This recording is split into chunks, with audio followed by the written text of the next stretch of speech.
Have you ever walked away from an argument only to carry the weight of it for hours or even days? Or felt like someone else's negativity had the power to ruin your peace? These moments aren't just draining, they make you question your own strength and stability. Every day, we face situations like these. A coworker dismisses your ideas, a family member criticizes your decisions, or even a stranger's rude remark leaves a sting. It's easy to feel overwhelmed, trapped by emotions you didn't invite. But what if these challenges weren't obstacles? What if they were the keys to becoming unshakable? In this video, we'll explore 6 profound lessons from Buddhism that teach you how to understand the true nature of others and protect yourself from their negativity. Let go of the habit of taking things personally and reclaim your self-worth. Set boundaries that safeguard your energy and peace. Respond to life's challenges with calm indifference and inner strength. These teachings aren't just theories, they're practical tools to help you navigate negativity, not with avoidance, but with grace and resilience. The path to mastering your peace begins here. Stay with us as we uncover the wisdom to transform negativity into personal growth and unlock a sense of freedom that's entirely within your control. 1. Recognize the nature of others. Daniel leaned against the counter of his favorite bookstore, flipping through a novel absent-mindedly.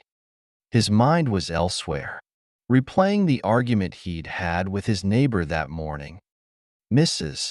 Henderson, an elderly woman who lived next door, had accused him of parking too close to her driveway again.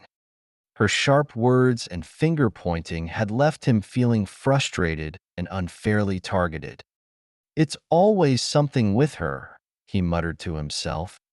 "Why can't she just let things go?" Still fuming, Daniel grabbed a cup of coffee from the bookstore cafe and sat down. A man at the next table, noticing Daniel's furrowed brow, struck up a conversation. "Tough day?" he asked kindly. Daniel sighed. "You could say that. My neighbor keeps finding reasons to argue with me. It's like she enjoys picking fights."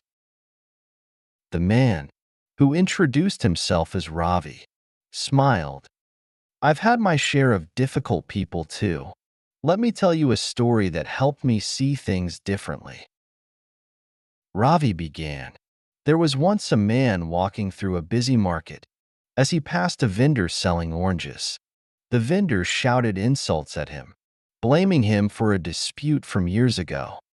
The man stopped, smiled, and replied, 'Thank you for your words. I don't need them, so you may keep them.' He then continued walking, his peace undisturbed. Others in the market were amazed by his composure. Daniel chuckled. "That's a nice story, but what if you can't just walk away? What if you have to deal with that person regularly?" Ravi nodded. "Good question. Let me put it this way. Have you ever noticed how some dogs bark at everything that passes by, while others lie quietly in the shade? The barking dog isn't angry at you. It's just its nature. You can't change that, but you can choose whether to stop and engage or keep walking." The analogy struck a chord with Daniel. He thought about Mrs. Henderson's constant complaints, realizing they were more about her than about him. Perhaps she felt lonely or frustrated, and nitpicking his actions was her way of venting those feelings. The next morning, Daniel saw Mrs. Henderson in her garden. As she began her usual litany of complaints, he took a deep breath and said, "You have a beautiful garden, Mrs. Henderson. Those roses look amazing this year." She blinked, caught off guard. "Oh, well, thank you," she replied, her tone softening. Over the weeks that followed, Daniel began to approach her with more kindness and less defensiveness. He still didn't agree with all her grievances, but he stopped taking them personally. Instead, he saw them as reflections of her struggles, not his own failings. One afternoon, as he watered his own plants, Mrs. Henderson called over the fence. "I've been meaning to say, I appreciate how you've been parking farther from the driveway lately. It's thoughtful of you." Daniel smiled. "Thanks, Mrs. Henderson. I figure we're neighbors, and it's important to make things work." As she returned to her garden, Daniel felt a quiet sense of victory, not because he had won her over, but because he had learned to rise above her negativity. The Buddha's teaching resonated in his mind. Hatred does not cease by hatred, but only by love. This is the eternal rule. He also recalled the wisdom of Marcus Aurelius. When you wake up in the morning, tell yourself, the people I deal with today will be meddling, ungrateful, arrogant, dishonest, jealous, and surly. They are like this because they cannot tell good from evil. These words reminded him that by understanding others' nature, he could protect his peace. 2. Don't take it personally. Maya hurried down the hallway, her mind racing with frustration. During the morning meeting, her manager had dismissed her proposal with a sharp, "This is irrelevant," before turning to someone else's idea. Her cheeks flushed as the memory replayed itself over and over. Why doesn't he appreciate my work? Is there something wrong with me? She thought, her confidence sinking further with every step. By lunchtime, Maya's frustration had grown into indignation. She avoided her colleagues, unable to shake the sting of rejection. Desperate for clarity, she decided to visit the temple near her apartment that evening, hoping the peaceful atmosphere might help her find balance. As the sun dipped below the horizon, Maya entered the temple courtyard. The head monk, Venerable Surya, was tending to a small garden. Noticing Maya's troubled expression, he invited her to sit on a stone bench nearby. "You seem burdened," he said gently. "Would you like to share what's on your mind?" Maya hesitated, but eventually recounted the morning's events. Her voice wavered as she added, "It's not just today. It feels like no matter how much effort I put in, it's never good enough. I can't help but take it personally." The monk listened carefully, then said, "Let me share a story with you. Once, a traveler entered a marketplace carrying a basket of ripe fruit. As he walked through the crowd, someone threw an insult at him, accusing him of stealing the fruit. The traveler stopped, looked at the accuser, and smiled. "This fruit was grown in my garden," he said calmly. "You are free to believe otherwise, but your words do not change the truth." With that, he continued on his way, leaving the crowd in awe of his composure. The monk turned to Maya. "Do you see? The traveler did not let the insult define him. He knew the truth of his actions and chose not to carry the weight of someone else's anger. In the same way, others' judgments of you are not reflections of who you are but of their own perceptions." Maya frowned, but it's hard not to feel hurt, especially when their words strike a nerve. The monk nodded. "It's natural to feel hurt, but the Buddha teaches us to examine the source of that pain. Often, it is not the words themselves but our attachment to them that causes suffering. If you hold a hot coal in your hand, it is not the coal's fault that you are burned. It is your act of holding on that brings pain." The monk's words stayed with Maya as she walked home, That night, she reflected on her manager's comments with fresh eyes. She realized that her reaction stemmed from her own insecurities, not from the truth of her work.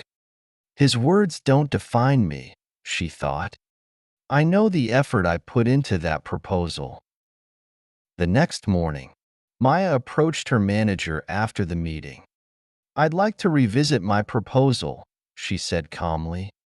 I believe it addresses the problem from a different angle, and I'd appreciate your feedback on how I can refine it further. Her composed tone took him by surprise. All right, he said, flipping through her documents. Let's discuss this next week. Over time, Maya found herself responding to criticism with greater clarity and calm. Whenever she felt upset, she paused and asked herself, is this about me, or is it about them? This simple question allowed her to detach her self-worth from others' words. Buddhism teaches, your worst enemy cannot harm you as much as your own unguarded thoughts.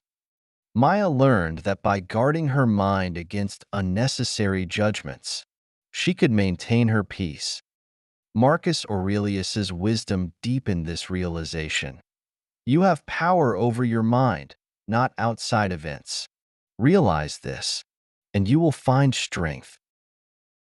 Through her practice, Maya discovered that not taking things personally wasn't about ignoring feedback. It was about discerning what was helpful and letting go of what wasn't. By doing so, she not only protected her peace, but also grew more confident in her abilities. One afternoon, a colleague confided in Maya, sharing their own frustrations with the manager. Maya smiled and said, I used to feel the same way, but I've learned that most of what people say reflects their own struggles, not yours. The real power is in choosing how you respond. Her colleague nodded thoughtfully, inspired by her composure. Maya felt a quiet sense of fulfillment, knowing that her journey had not only transformed her own perspective, but also allowed her to share that peace with others. 3. Master the art of indifference. Emma sat in the meeting room, her cheeks burning as Sarah interrupted her presentation once again. What Emma is trying to say is, Sarah began, hijacking the discussion with a smirk. The rest of the team exchanged glances, some stifling smiles, others avoiding eye contact altogether. Emma's carefully prepared points were left hanging in midair, overshadowed by Sarah's condescending tone. By the time the meeting ended, Emma's frustration had boiled over. She stormed back to her desk, replaying the scene in her head. Why does she do this? Why doesn't anyone call her out? Her anger felt like a heavy weight pressing on her chest. She couldn't focus on her work, the sting of Sarah's words lingering long after the meeting ended. That evening, still brooding, Emma decided to visit a small tea shop she often passed on her way home. The quiet ambience drew her in, offering a stark contrast to the chaos of her day. She ordered a cup of chamomile tea and found a seat near the corner. A man sat at the next table, scribbling in a notebook. His presence was calm, almost serene, as though the world outside couldn't touch him. Noticing Emma's troubled expression, he spoke gently. Long day? Emma hesitated, then nodded. You could say that, she replied, her voice tinged with frustration. She hesitated but decided to share the story of her day. There's this colleague who keeps undermining me, especially during meetings. It's like she gets some kind of satisfaction from making me look bad. I don't know how to handle it anymore. The man listened quietly, then said, Let me tell you a story. He picked up his cup of tea and held it over the table. Imagine this cup is your peace of mind, he began. Now, imagine someone pours a spoonful of salt into it. What happens to the tea? It's ruined, Emma replied, puzzled. The man nodded. Now, imagine the same spoonful of salt poured into a lake. What happens? Emma thought for a moment. Nothing. The water's too vast for it to matter. The man smiled. Exactly. The salt is like the negativity in your life. Sarah's comments. For example, if your mind is like this small cup, every little thing can ruin your peace. But if you cultivate a mind as vast as a lake, her words lose their power. They become insignificant ripples on the surface. Emma left the tea shop deep in thought. The analogy lingered in her mind. Am I letting Sarah's words ruin my peace because my perspective is too narrow? She wondered. The next day, during another team meeting, Sarah tried her usual tactic. What Emma is trying to say is, she began. But Emma didn't react. Instead, she took a deep breath and smiled. Thanks for the input, Sarah. Let me clarify my point, she said calmly, reclaiming the conversation with grace. To Emma's surprise, her composure seemed to throw Sarah off balance. The rest of the team began engaging with Emma's ideas, validating her points without her needing to defend them. For the first time, Emma felt like she was in control, not of Sarah's actions, but of her own response. Over the next few weeks, Emma practiced the art of indifference. Whenever Sarah or anyone else made dismissive comments, Emma reminded herself of the lake. She let the negativity pass like ripples, refusing to let it disturb her peace. Buddhism teaches, you are not responsible for the actions of others, only your response. Emma realized that by expanding her perspective, she could rise above petty provocations.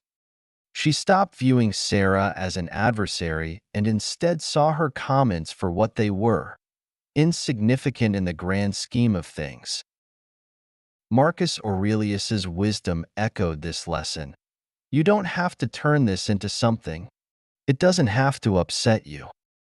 By choosing to let go of her attachment to others' opinions, Emma found freedom from the emotional turmoil that had once consumed her. One day, Sarah approached Emma after a meeting. You've changed, she said, her tone uncharacteristically soft. I can't seem to get under your skin anymore. Emma smiled. I guess I've learned not to take things so personally, she replied. Sarah paused, as though considering her next words carefully.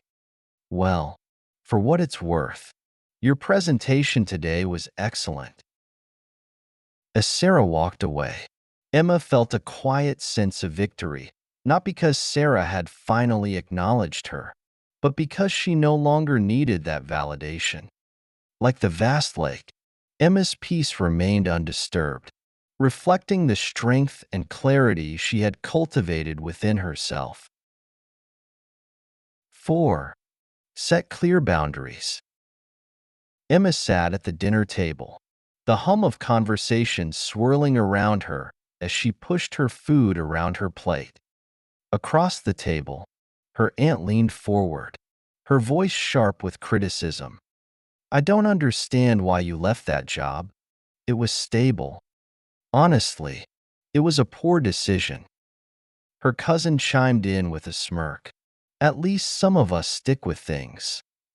The comment drew scattered chuckles, and Emma felt the familiar heat of embarrassment rising in her chest. For years, she had endured these moments in silence, smiling politely while their words cut deeper. She thought staying quiet would keep the peace, but instead, it left her feeling invisible. That evening, a memory came to her, something she had once read in the Buddhist teachings. You yourself, as much as anybody in the entire universe, deserve your love and affection. Emma realized she had been kind to everyone except herself. The next family dinner arrived, and Emma felt a quiet resolve. When her aunt began her familiar critique, Emma took a steadying breath. "I appreciate your concern," she said gently but firmly, "but I'm confident in the choices I've made. Let's talk about something else." The room fell silent, her aunt blinking in surprise. Emma felt a sense of calm settle over her, not because she had silenced her aunt, but because she had finally spoken up for herself. The Buddha taught that compassion must include oneself. Without it, we exhaust ourselves trying to please others, leaving no space for our own peace. Setting boundaries, Emma realized, wasn't about rejecting her family, it was about honoring herself. By doing so, she could maintain both her inner balance and her relationships. Over time, Emma's approach became clearer and stronger. When her cousin made another passive-aggressive remark about her career, she responded calmly, "I'd rather focus on constructive conversations. Let's enjoy the evening together." The shift was subtle but powerful. Her cousin didn't push further. Emma's tone left no room for argument, yet it carried no trace of anger. Buddhism teaches the principle of upaya, or skillful means, responding to situations in ways that promote harmony and understanding. For Emma, this meant addressing her family with respect while protecting her peace. She didn't raise her voice or lash out. Instead, she approached each moment with clarity and care. As the Buddha advised, speak only the truth, but do so with words that are kind and beneficial. Emma also began incorporating practices to strengthen her boundaries. Each morning, she meditated, repeating silently, "I will honor my peace today." When she anticipated a difficult interaction, she visualized herself as a tree, its roots deep and steady while winds blew around it. This grounding helped her respond to challenges with confidence rather than reactivity. At another dinner, her aunt hesitated before commenting on Emma's life choices. Instead of her usual critique, she asked, "How's the new job going?" The shift was small, but it marked progress. Emma's consistent boundaries were reshaping the dynamics in her family, not through force, but through respect. The Buddhist teachings remind us that boundaries are not barriers, but bridges to healthier relationships. By clearly defining what we will and won't accept, we foster mutual respect and create space for authentic connection. Emma learned that she wasn't responsible for changing her family's behavior, only for managing her own. As the Buddha said, "Do not let the behavior of others destroy your inner peace." One evening, her cousin pulled her aside and said, "You've really changed. You don't let things get to you anymore." Emma smiled and replied, "I realize that taking care of myself helps me be more present for everyone else." Her words reflected a truth she had come to embody. Setting boundaries isn't selfish, it's essential. Emma's journey shows that when we honor our own needs, we become stronger and more compassionate. By embracing the Buddha's wisdom, she found the courage to set clear boundaries, transforming not just her relationships but her own sense of peace. Through her actions, she learned that protecting her inner calm wasn't a rejection of others. It was an act of love for herself and everyone around her. 5. Practice empathy but stay detached.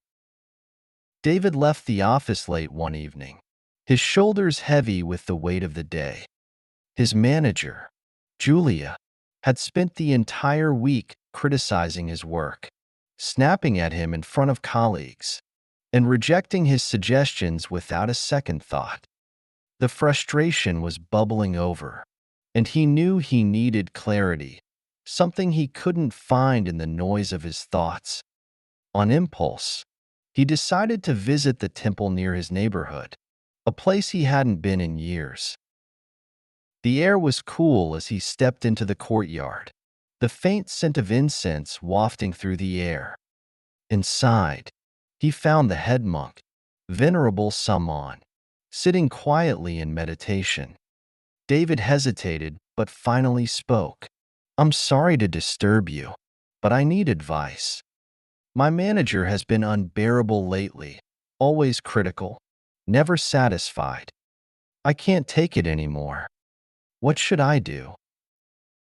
The monk opened his eyes, his gaze calm and steady. "You feel as though her words are chains, binding you in frustration," he said. "But chains only bind when you refuse to release them." David frowned. "Release them? How can I let go when she's so unfair?" The monk gestured for David to sit. "Let me tell you a story," he began. "Once, a man came to the Buddha, furious with him. He insulted the Buddha, mocked his teachings, and spat hateful words. The Buddha listened silently, his face serene. When the man had exhausted himself, the Buddha asked, "If someone offers you a gift, but you do not accept it, to whom does the gift belong?" The man replied, "To the one who offered it." The Buddha smiled and said, "Exactly. In the same way, I do not accept your anger, so it remains yours." The monk looked at David. "Your manager's criticism is like the gift in that story. If you don't accept it, it cannot hurt you. Her words reflect her struggles, not your worth." David sat in silence, letting the words sink in. He had always reacted emotionally to Julia's comments, absorbing them as truths about himself. But what if he didn't? What if he let her words pass through him, like wind through trees? The monk continued, "Empathy can help you see her pain, but detachment will keep you free from it. Ask yourself, what might she be carrying? Fear? Pressure? It does not excuse her behavior, but understanding it may soften your anger." "But what if she doesn't change?" David asked. The monk smiled. "The Buddha also taught this. Peace comes from within. Do not seek it without. Julia's behavior is outside your control, but your response is always yours to choose. Practice this. When her words arise, pause, breathe. See them as clouds. They appear, and they pass. And if the opportunity arises, offer kindness. Kindness can transform more than you think." David nodded, his mind clearer than it had been in weeks. He thanked the monk and left the temple, the sound of his footsteps mingling with the quiet night. The next day at work, Julia called him into her office. Her tone was sharp as she pointed out minor errors in his report. David felt the familiar frustration rise, but this time, he paused. He took a deep breath and reminded himself of the monk's story. Her words were not his to carry. "Thank you for the feedback," he said calmly. "I'll make those changes right away." Julia blinked, momentarily caught off guard by his composure. David added gently, "It seems like you've been under a lot of stress lately. Is there anything I can do to make things easier?" For a moment, Julia hesitated.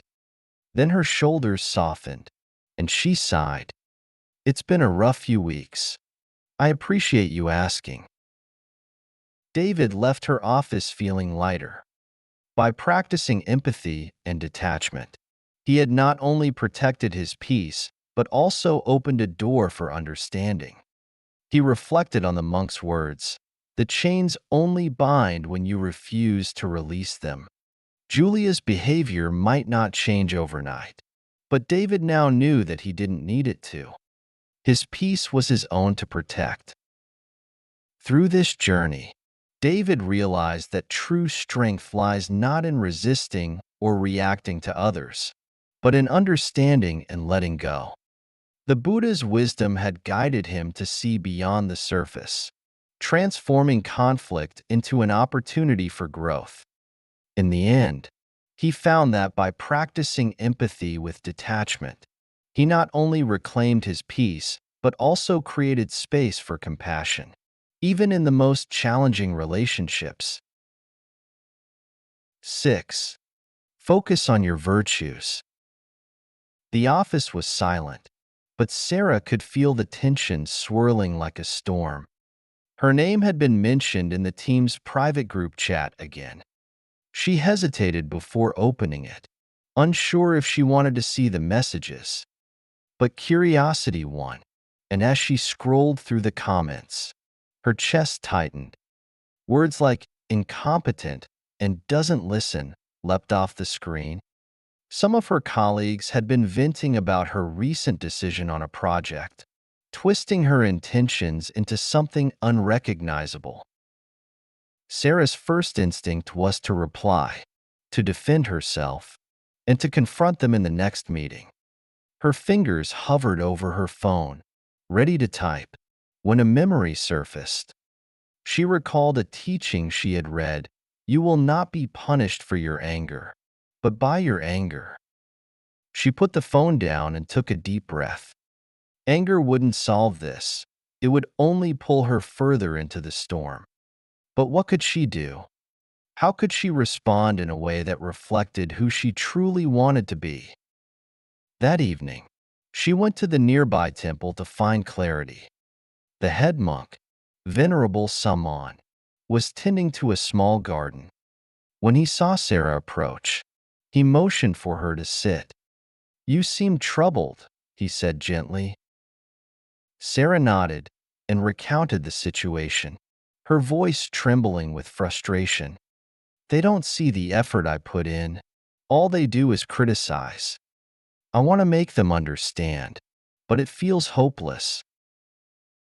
The monk listened patiently, then asked, "When you plant a seed, do you demand it to grow faster, or blame it if it struggles in poor soil?" Sarah frowned. "No, I just care for it, and it grows in its own time." "Exactly," the monk replied. "Your colleagues are like seeds. Their reactions come from their own conditions, their experiences, fears, and misunderstandings. You cannot control how they grow, but you can choose how you tend to them. Will you respond with anger, or will you act with patience and kindness?" He paused, then added, "Let me tell you a story. Once, the Buddha was approached by a man who insulted him, trying to provoke a reaction. The Buddha simply smiled and said, 'If someone offers you a gift, and you do not accept it, to whom does the gift belong?' The man replied, 'To the one who offered it.' The Buddha said, 'Exactly. I do not accept your anger, so it remains with you.'" Sarah sat in silence, letting the story sink in. The monk continued, "You cannot change others' behavior, but you can refuse to carry their negativity. Instead, focus on your own actions. Let them reflect your values, not your anger." The next morning, Sarah walked into the office with a sense of calm. The storm of criticism still lingered, but she had made a choice. In the team meeting, she addressed the project directly. "I know not everyone agrees with the decision I made," she said, her voice steady. "I welcome feedback, but I also want to remind us that our goal is to work together. Let's focus on solutions instead of problems." Her words hung in the air. Some colleagues shifted uncomfortably, avoiding her gaze. Finally, one of the most vocal critics in the chat spoke up. "I think we were too quick to judge," they admitted. "It's been a stressful week. Sorry if we came across unfairly." Sarah smiled and nodded. "I appreciate your honesty. Let's move forward together." The room felt lighter, as if the storm had finally begun to dissipate. Over the following weeks, Sarah made it a habit to reflect on the monk's story.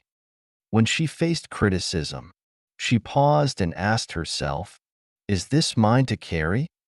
If not, she let it go, focusing instead on her virtues, patience, integrity, and kindness. She began starting her mornings with a simple mantra: "May I act with compassion, no matter what comes my way." Her calm demeanor began to influence others. Colleagues who had once been critical started to approach her with constructive suggestions instead of complaints. The atmosphere of the team shifted, not because Sarah forced it, but because she embodied the values she wanted to see.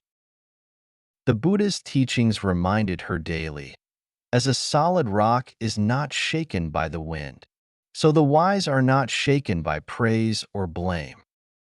By focusing on her virtues, Sarah discovered a strength that no external criticism could shake. Her journey became a testament to the power of inner peace and self-mastery. Through her actions, Sarah realized that leadership wasn't about controlling others. It was about being unwavering in her own values. As the monk had said, she couldn't change the seeds, but she could choose how to nurture the garden. In doing so, she transformed not only herself but also the world around her. Conclusion: building your emotional shield. As we close this first part of our journey, let's take a moment to reflect. Recognizing the nature of others has shown us that not every storm is ours to weather. Learning to detach from negativity reminds us that peace begins within. And by setting boundaries, we take a powerful step toward protecting our energy and well-being. These are more than just strategies. They are profound shifts in how we see the world and ourselves. Through the Buddha's wisdom, we've learned that compassion and understanding dissolve hatred. And through Marcus Aurelius's teachings, we've discovered the strength in mastering our minds over external events. Together, these lessons form the foundation of resilience and inner peace. But this is just the start. What happens when rejection feels deeply personal, or when the fear of judgment keeps you from living authentically? In the next part, we'll uncover how to turn these challenges into stepping stones for growth and freedom. If this journey has sparked something within you, take the first step by reflecting on how you can practice these lessons today. And if you found this meaningful, share it with someone who might need to hear these messages. Don't forget to like and subscribe so you're ready for the next chapter. Together, let's continue discovering the path to true freedom and lasting peace.